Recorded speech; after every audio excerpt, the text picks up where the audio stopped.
Welcome to this week's episode of the Modern Mentor Podcast, formerly known as the Get It Done Guy. I'm Rachel Cooke, your Modern Mentor host. Today, I'll be offering some tactical advice on how to be your most resilient self at work.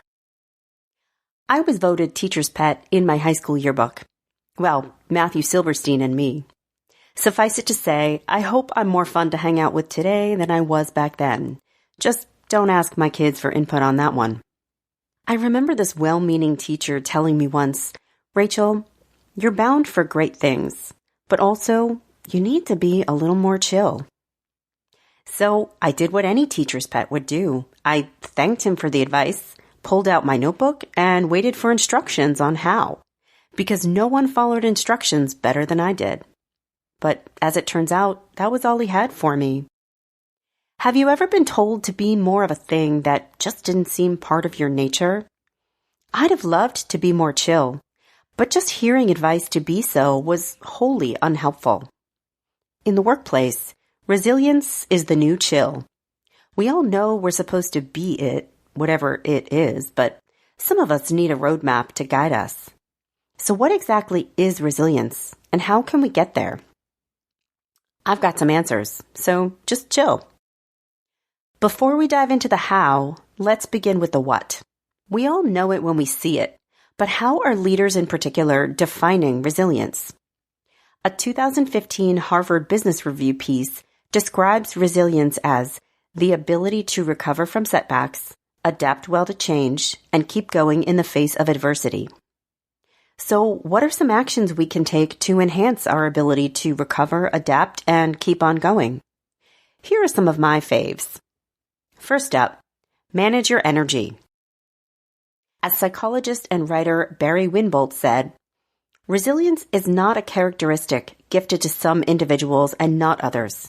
Resilience is not a passive quality, but an active process. Leaning into change, understanding its reasons and impact, for example, requires energy on our part. Continuing to pursue a goal in the face of a setback requires stamina. We need fuel in the tank. If you're trying to build resilience at work, said researcher Sean Achor in a 2016 Harvard Business Review piece, you need adequate internal and external recovery periods. Our brains need a rest as much as our bodies do. So how do we get the recovery we need? In episode 581, 5 Ways to Be More Productive by Managing Your Energy, I outlined my favorite strategies for keeping that energy on high. Knowing your tells and rhythms, harnessing slumps, and engaging buddies are a few that made the cut. Next up, stay connected. Having a network of trusted people around you is a known bumper-upper of resilience. When you hit a rough patch at work, having people around you who can support you, help you process what went wrong, and partner with you in identifying next steps can power your ability to stay strong in the face of adversity. These people can be friends, but they don't have to be. They should, however, be a collection of voices and opinions that you trust to have your back and keep your confidence. This strategy applies equally to those who don't work in an office setting. If you're a solopreneur, an artist, or you work remotely, the same principles apply. If you don't have colleagues in a cubicle, then find support in your community, live or virtual, that can play the same supporting role for you. When I first launched my business, I was both terrified and lonely. The smartest thing I did was reach out in search of connections to other founders and practitioners in the same situation. I quickly built a personal network of support that I treasure to this day. I lean on that amazing group to help me power through moments of overwhelm or confusion. They make me stronger and help me find ways to keep on going. Next, focus on learning. When something surprises or disappoints you, it's normal to want a few minutes to wallow. Permission granted.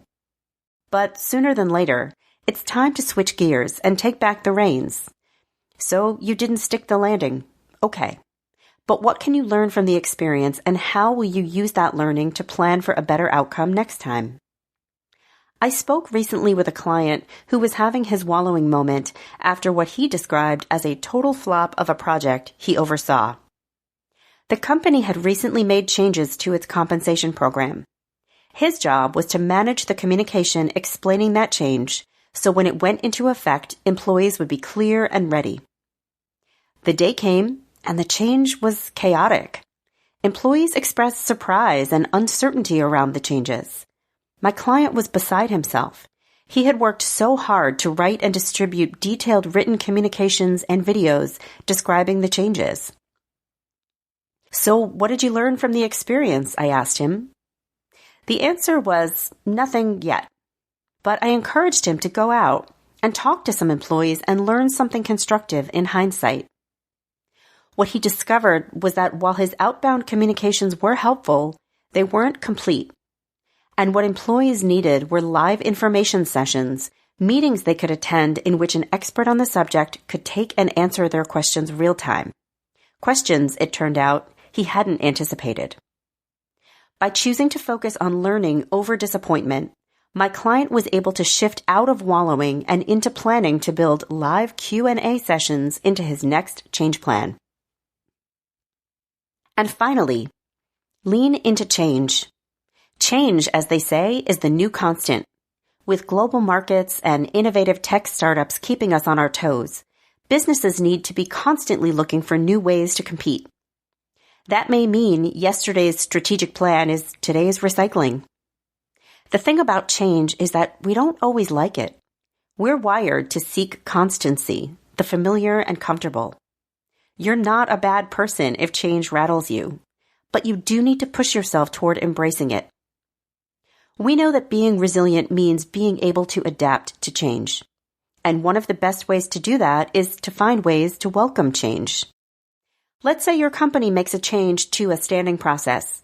It might be a change to how you engage with customers, or submit expenses, or access key information. Whatever the change, it's normal for you to experience a bit of upfront resistance. After all, you were comfortable with the old way. Now you need to learn a new one. But what's the upside of the change? Is there value in your learning a new system? Will there be an efficiency gain for you once you learn the new way?